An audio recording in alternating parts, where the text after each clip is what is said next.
अस्सलाम वालेकुम वरहमतुल्लाहि वबरकातुहू। दोस्तों, मेरे चैनल में खुशामदीद। आज की इस वीडियो में हम इस पावर सप्लाई सर्किट की डायग्राम बनाएंगे। एक अच्छा कैमरा ले लीजिए। कैमरे को लेवल करते हुए ये जो हमारा बोर्ड है इसको इस तरीके से अलाइन करेंगे कि ये कम से कम 3 कोने ये वीडियो के फ्रेम में लाजमी बराबर होने चाहिए। अगर कहीं पे आपको तस्वीर में इनबैलेंसिंग नज़र आती है, ऊंचा नीचा नज़र आता है, तो कैमरे को लेवल कर लीजिए। कैमरा जब हमारा प्रॉपरली अलाइन होगा, तस्वीर बराबर आएगी। तो अभी यहाँ पर मैं इसकी तस्वीर ले लेता हूँ। इसकी अच्छी फोकसिंग कर लीजिए। अगर आपको इसकी लाइट ज़्यादा कम करनी पड़ती है तो इसको लाइट को कम ज़्यादा करके फोकसिंग करके तस्वीर बना लें। इसी जगह पे इसको रिवर्स कर लें। रियर साइड से भी उसी तरीके से वही कोने इसके अलाइन कर लें और हम ये तस्वीर ले लेंगे। कोशिश करें जितनी ज़्यादा से ज़्यादा तस्वीर अच्छी होगी उतना ही हमारा रिज़ल्ट अच्छा आएगा। अभी इसको हम ट्रांसफ़र कर लेते हैं अपने कंप्यूटर में। अभी यहाँ पर मैं मोबाइल स्टोरेज ओपन कर लेता हूँ। इसमें जहाँ पर हमारे कैमरे की लोकेशन है उसके अंदर ये जो 4 तस्वीरें हमने बनाई हैं और एक ये वीडियो जो रिकॉर्ड की है, इसको मैं यहाँ से कॉपी करता हूँ। कॉपी करने के बाद अपने कंप्यूटर में ला के पेस्ट करता हूँ। यहाँ पर मैं एक नया फ़ोल्डर बना लेता हूँ और यहाँ पर मैं इसको पेस्ट कर देता हूँ। अभी यहाँ पर हम इन तस्वीरों को ओपन कर लेते हैं। इन तस्वीरों में से जो अच्छी होगी उसको हम सिलेक्ट कर लेंगे। ये आखिरी 2 तस्वीरें, ये वाली और ये वाली, ये बेहतर हैं, तो इसको हम एडिट कर लेंगे। क्रॉप। अभी यहाँ पर ये जो कॉर्नर बच रहे हैं, अब यहाँ पर देखें ये इतना कॉर्नर ब्लैक आया है। ये इस वजह से आया है कि हमने इन साइडों से तो तस्वीर को एडजस्ट कर लिया था, लेकिन ये जो कोने हैं तो मोबाइल हमारा प्रॉपरली बैलेंस नहीं था। Save save, copy, paste. इन 2 तस्वीरों को हमने कॉपी कर लिया। इनको अभी मैं नया नाम दे दूंगा। यहाँ पर अभी देखने की बात यह है कि इसका फ्यूज़ इस जगह पे आ रहा है। अगर इसका रियर व्यू देखेंगे तो इसका फ्यूज़ ऊपर वाली साइड पे आ रहा है। हम दोनों में से किसी एक तस्वीर को उल्टा कर लेंगे, तो बेहतर यह है कि हम इसको उल्टा कर लेंगे। इसके लिए क्या करना है, एडिट पिक्चर में जाएंगे, रोटेट एंड फ्लिप में जाएंगे, फ्लिप वर्टिकल कर लेंगे। तो देखिए फ्यूज़ अभी ऊपर आ चुका है इस जगह पर। फ्यूज़, इंडक्टर, उसके आगे कैपेसिटर, ब्रिज रेक्टिफायर, स्विच, और ये एक लाइन में ऊपर वाली लाइन में। तो अगर रियर व्यू देखेंगे तो बिल्कुल उसी तरह fuse, inductor, bridge rectifier, switch, capacitor. तो हमारे बोर्ड की फ्रंट और रियर साइड की जो पिक्चर लोकेशन है, कंपोनेंट लोकेशन है, वो सेम है। तो हम इन दोनों को एक दूसरे के ऊपर सुपर इम्पोज बड़ी आसानी से कर पाएंगे। इसको सेव कर लीजिए। यहाँ पर हम कोई भी photo editing software, paint shop use कर सकते हैं, ऑनलाइन फ़ोटो एडिटर यूज़ कर सकते हैं, बैकग्राउंड रिमूवर यूज़ कर सकते हैं, लेकिन मैं इस वक्त यहाँ पर कोरल पेंट शॉप प्रोफेशनल 2018 इसको ओपन करता हूँ।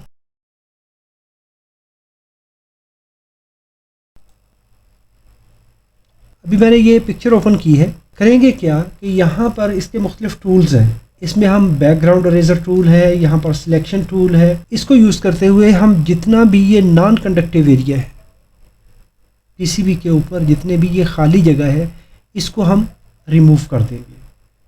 इसके लिए हम बैकग्राउंड इरेजर टूल यूज़ कर सकते हैं।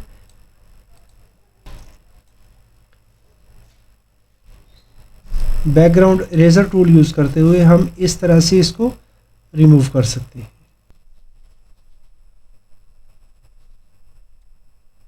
ये वाकई एक टाइम टेकिंग एक्टिविटी है। इसमें काफ़ी टाइम कंज्यूम होता है, लेकिन इसका जो रिज़ल्ट है फिर वो तो हमें एक लेना ही है। रिज़ल्ट इसका लेने के लिए हमें कुछ ना कुछ तो फिर करना है। इस टूल का हम साइज़ छोटा बड़ा कर सकते हैं। यहाँ से इसका size, shape, square shape use कर सकते हैं।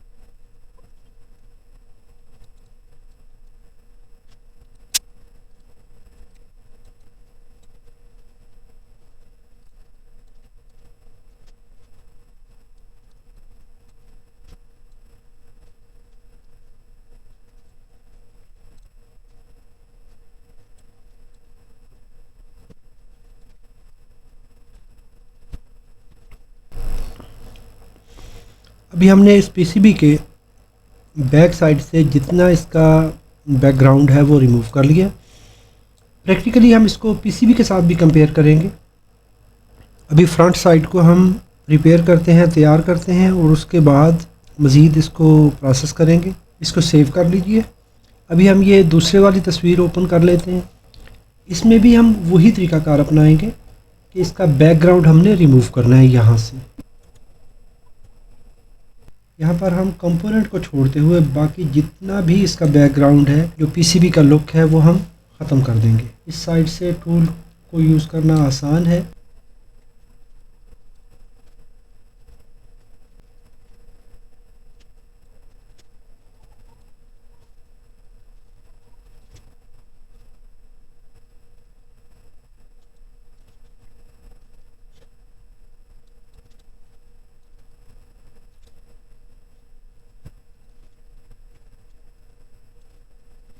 अभी हमने इस बोर्ड के ऊपर यहाँ पर जो इसका बैकग्राउंड था उसको भी हमने रिमूव कर लिया है। तो अभी हम इन दोनों को इकट्ठा कर लेते हैं। हम फ़ोटो एडिटिंग में भी हम इन दोनों तस्वीरों को इकट्ठा कर सकते हैं, लेकिन मैं अभी यहाँ पर पावर पॉइंट यूज़ कर रहा हूँ। दोनों तस्वीरों को हम यहाँ पर ले आएंगे।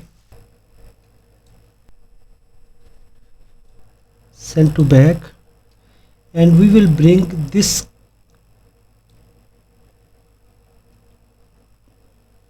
and now we are bringing these tracks in front.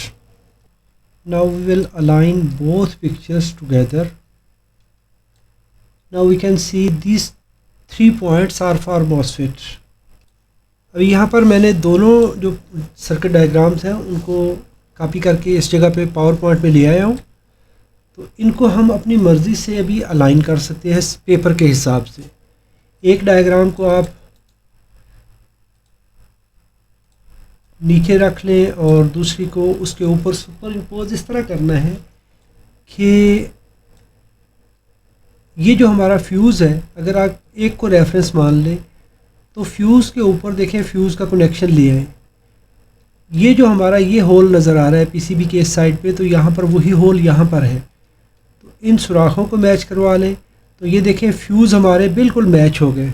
अगर यहाँ पर देखेंगे हम अभी सर्किट को बहुत आसानी से ट्रेस कर सकते हैं। देखें यहाँ पर इस लाइन में ये फ्यूज़, यहाँ पर EMI filter, yellow capacitor, bridge rectifier, और यहाँ पर देखें तो ये हमारे पास दोनों लाइनों में कैपेसिटर पॉजिटिव नेगेटिव में, और यहाँ पर ये रजिस्टर लगे हुए हैं।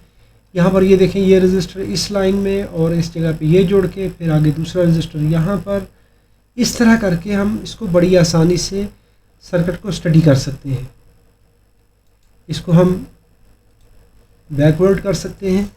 तो ये देखिए अभी बहुत आसानी से हम इसको सेट कर सकते हैं। इसको आहिस्ता आहिस्ता अलाइन कर लीजिए। तो ये देखें अभी बिल्कुल हमारा ये ऑप्टो कपलर अपनी जगह पे आ गया। अभी देखिए ये डायोड यहाँ पर और हर कंपोनेंट की लोकेशन अभी बिल्कुल क्लियर हो गई। फ्यूज़ देखिए ये इस जगह पे है, इस ट्रैक पे हमारे ये EMI फ़िल्टर, रजिस्टर, वैल्यू साथ लिखते जाइए और इसकी ड्राइंग हम बड़ी आसानी से बना लेंगे। नेक्स्ट सेशन में हम इसी से आगे ड्राइंग बनाएंगे और इसके कंपोनेंट्स की लोकेशन बनाएंगे। वीडियो अच्छी लगी हो तो लाइक कीजिए, सवाल हो तो कमेंट में लिखिए। अपना और अपने प्यारों का बहुत सारा ख्याल रखिए। अस्सलामु अलैकुम वरहमतुल्लाहि वबरकातुहू।